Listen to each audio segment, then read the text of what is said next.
দেওয়া হয়নি, হিন্দি দেওয়া হয়নি, আর্টস কমার্স সায়েন্স দেওয়া হয়নি। আমার সাবজেক্টের নাম হলো চরিত্র। আমার চরিত্র এত ধারালো হবে তলোয়ার সেই জায়গায় পৌঁছাতে পারবে না। বিশ্বনবীর একটা শিষ্যটার নাম হলো হযরতে উমর ফারুক আজম, উমর বিন খাত্তাব রাদিয়াল্লাহু তাআলা আনহু।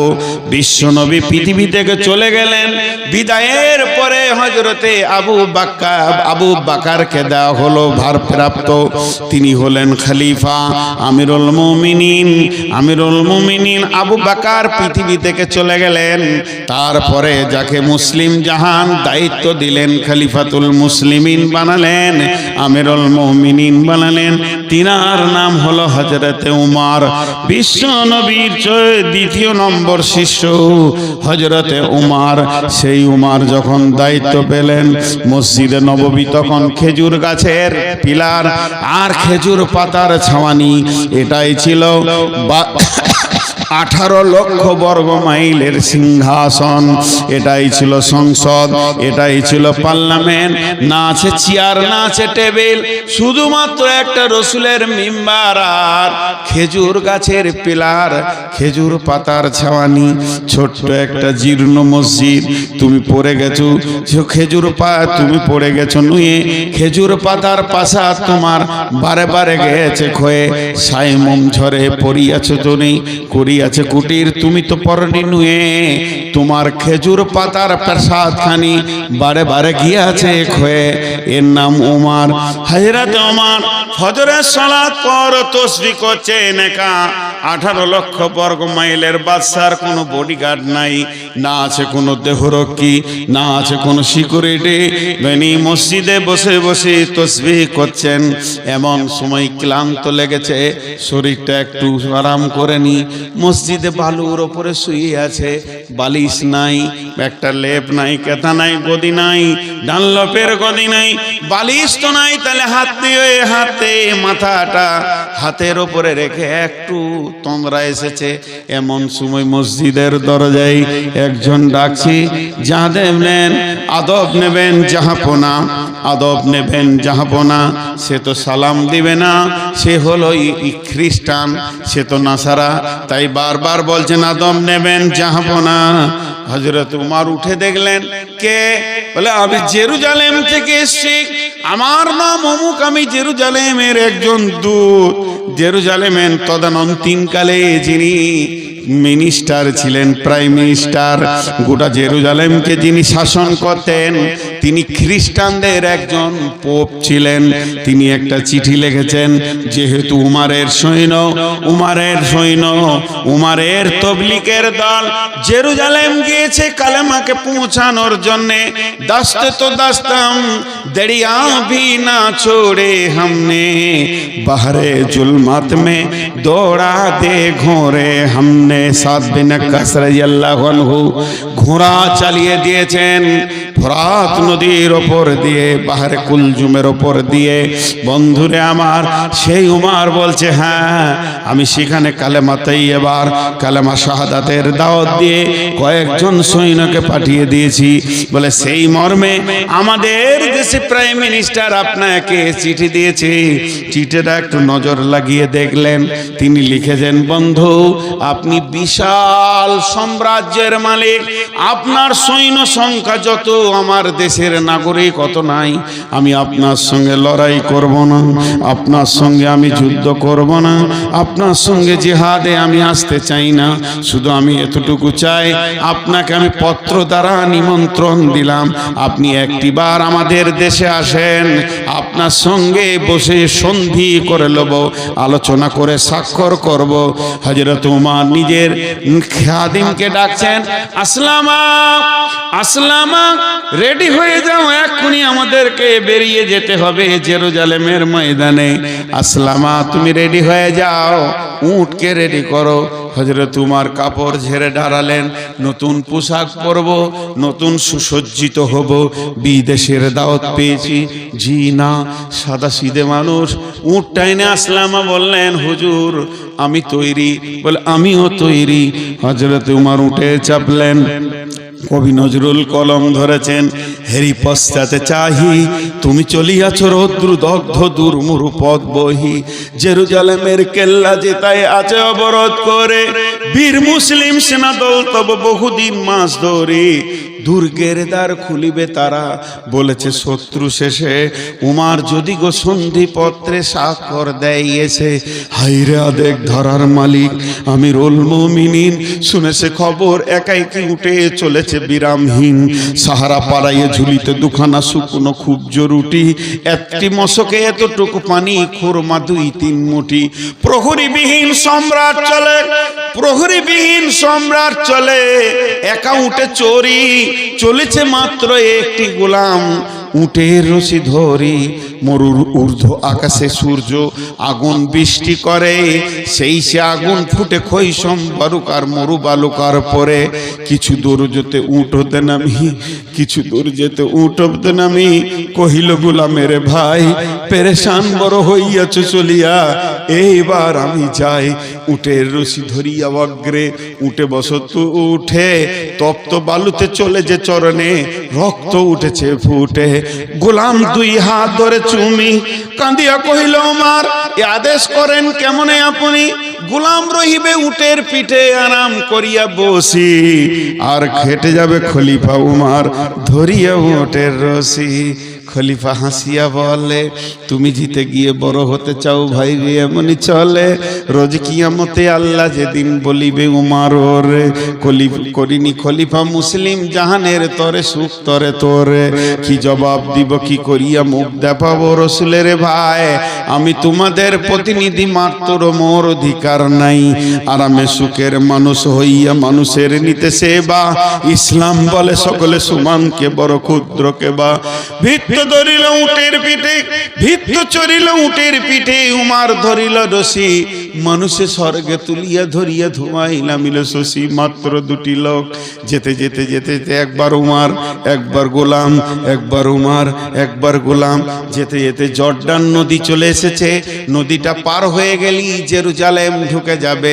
পালা পড়ে গেছে, গোলাম থাকবে উটের পিঠে, আর গোলাম উটের রশি ধরে হাঁটবে হযরতে উমার। জেরুজালেম শুনতে পেয়েছে বিরাট সাম্রাজ্যের মালিক মদিনা থেকে আমাদের দেশে আসছে। সৈন্য সামন্তকে পাঠিয়ে দিয়েছে, বর্ডারে যাও, স্যালুট করবে, সম্মান করবে, আদব জানাবে, তানজিম করে নিয়ে এসো।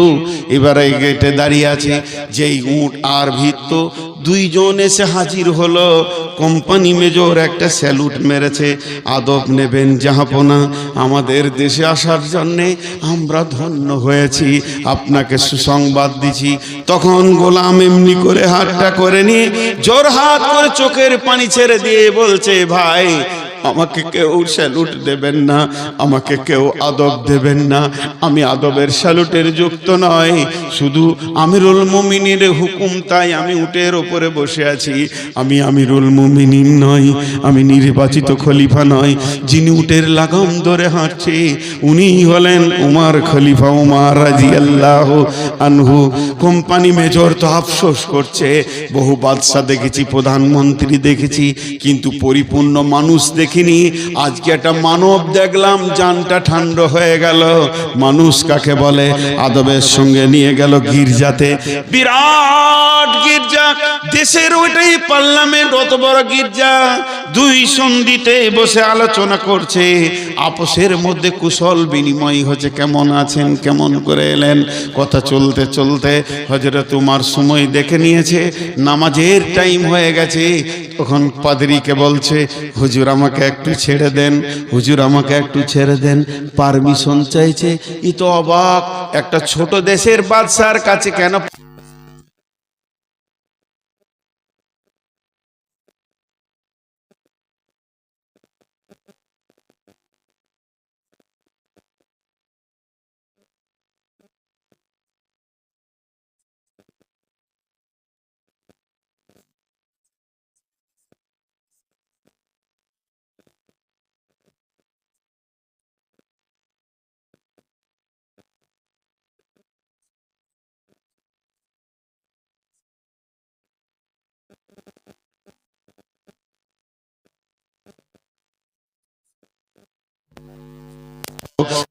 চেঞ্জ করতে পারবো না।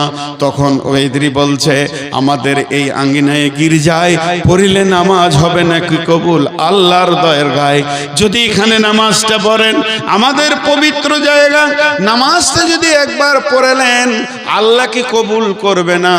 লম্বা কথা উমার জড়াতে গেলেন না, শুধু ইশারায় বলে দিলেন আমার সৈন্য সংখ্যা বেশি, আমার কন্ট্রোল ক্ষমতা অনেক শক্ত হতে হবে। আমি যদি এখানে নামাজ পড়ি ওরা ভাববে হয়তো নামাজ পড়ে ইশারা করে দিয়েছে, আজ থেকে গির্জাটা মসজিদ হয়ে গেছে, তারা মসজিদ বানাবে। নহে কই ইসলামী ধর্ম, নহে যে খুদার বিধান, নহে যে ইসলামী ধর্ম, নহে যে খুদার বিধান, করো মন্দিরে গির্জারে ভেঙে মসজিদে মুসলমান। এটা আল্লাহ কবুল করবে না, এটা কোনোদিন হতে পারে না। জোর করে কোনো জায়গায় মসজিদ বানানো যাবে না। আমি সৈন্য সামালতে পারবো না, তার থেকে ফাঁকা মাঠে ওই গাছতলায় গিয়ে 2 রাকাত নামাজটা আমি পড়ে চলে আসি। এমন সময় পাদ্রী বলছে এটা কি ইসলাম? এটা কি রসুলের ফরমান? বলে হ্যাঁ এটা ইসলাম, ইসলাম এটা আদর্শ দিয়েছে, এটা রসুলের ফরমান। তখন পাদ্রী বলছে হুজুর হাতটা আমার দিকে দেন। হযরত তোমার হাত বাড়িয়ে দিলেন, পাদ্রী হাতটা ধরে বলছেন আশহাদু আল্লাহ ইলাহা ইল্লাল্লাহ ওয়া আশহাদু আন্না মুহাম্মাদার আবদুহু ওয়া রাসূলুহু। কোনো তলোয়ার বের হয়নি, কোনো বোম বারুদের দরকার হয়নি। রসুলের চরিত্রে কত মূল্য ছিল, একটা স্যাম্পেল যে গোটা জেরুজালেমকে জয় করেছে। মুসলমান আমাদের আখলাকের তলোয়ারটা আর নাই। মুসলমান মাতাল, মুসলমান লুচ্চা, মুসলমান জুয়ারি, মুসলমান সুদারু, মুসলমান নারী মারে, মুসলমানদের মেয়েরা মেলার মতো জালসাতে ঘুরছে, এনজয় করছে, দোলা ভাইয়ের সাথে শালি ঘুরছে, শালিকে নিয়ে দোলা ভাই ঘুরছে, আর শালার বউকে নিয়ে দোলা ভাই ঠাট্টাই আর কি করছে। আখলাক গুলো ভিজিকিচি হয়ে গেছে, আখলাকের দড়ি কেটে চলে গেছে, আখলাক নামে তলোয়ার ভাতা হয়ে গেছে। আমাদের কাছে নাই আখলাক, যার ধারের বিনিময়ে বিশ্ব জয় করব। আর এই বেঈমান, একজন বেঈমান নামটা আমি জানি না, বেশ সুন্দর চেহারা বেঈমানটা, মনে হয় জানো মেদিনীপুর বাড়ি, লম্বা লম্বা লেকচার দিচ্ছে গেরুয়া পোশাক পরে। আর শেষের দালাল বলছে মসজিদ 1000 খানা আছে, যার নিচে মন্দির আছে। বন্ধুরে মন্দির ভেঙে জীবনেও মসজিদ হবে না। মুসলমানদের একটা বাচ্চা পর্যন্ত জানে যে এটা মুসলমানদের, একদিনে মুসলমানের একটা শিশু, মেয়ে, নারী, পুরুষ সবাই জানে। মন্দির দূরের কথা, গির্জা তো দূরের কথা, মুসলমানের জায়গা কেউ জবরদখল করে মসজিদ হবে না। কেউ নামাজ পড়বে না, কেউ নামাজ পড়বে না। কত মসজিদ আছে ছোট হয়ে আছে, পাশের বাড়ির লোক জায়গা দিচ্ছে না, লোক রাখছে, মনে কষ্ট হচ্ছে, তাও তার ঘাড়ে ধরে না, তাকে থাপ্পড় মারে না, যতক্ষণ পর্যন্ত স্বেচ্ছায় না দেবে মুসলমানের জায়গা তো মসজিদ হবে না। আগেকার লোকরা কি পাগল ছিল? মন্দির ভেঙে মসজিদ করেছে, কোনোদিন ইতিহাস হতে পারে না। এগুলো তোমাদের মন গড়া কথা।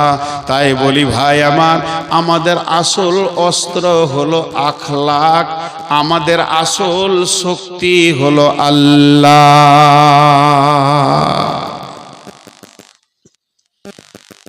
তবে ছোট্ট ছোট 2টি কথা বলছি, 1 মিনিটে বলে দেব। 3য় বিশ্বযুদ্ধ হতে চলেছে, বাকিটা বুঝে নেবেন বড় আলেমদের কাছ থেকে।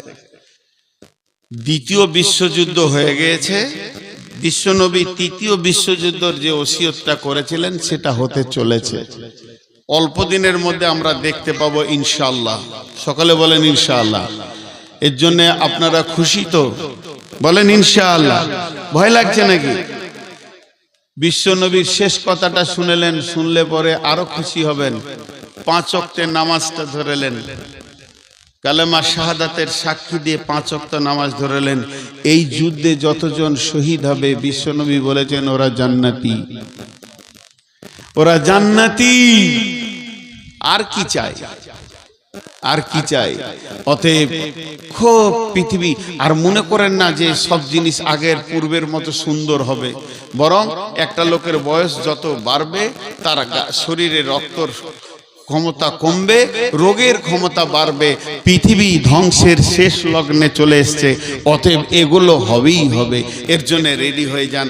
তবে একটা কথা জেনেলেন যে সরকার আজকে আমাদের মাল কুক্ষিগত করেছেন। আব্রাহা বাদশার খবর যদি থাকে তো আপনি বুঝে নিয়েন, আব্রাহা বাদশার খবর যদি আপনার কাছে থাকে তো ভালো। তবে একটা কথা জানেন, বড় বড় এই যারা আরশেসের ছেলে, মেধা ছেলে, তাদেরকে কিন্তু কোরআন হাদিসের তালিম দেওয়া হয়েছে যে মুসলমানদের কোন জায়গাটা ধরলে ওরা কাবু হবে সেটা। তো ওরা রিসার্চ করে পেয়েছে বিশ্বনবীর এই হাদিসটাকে, যে আমার উম্মতের ভিতরে যখন অহান রোগ আসবে তখন ওরা দুর্বল হয়ে যাবে। এই অহান কি? সাহাবীরা প্রশ্ন করলেন অহান কি? তা আল্লাহ রাসূল বললেন হুব্বুদ দুনিয়া কারাহিয়াতিল মত, দুনিয়ার পেছনে এরা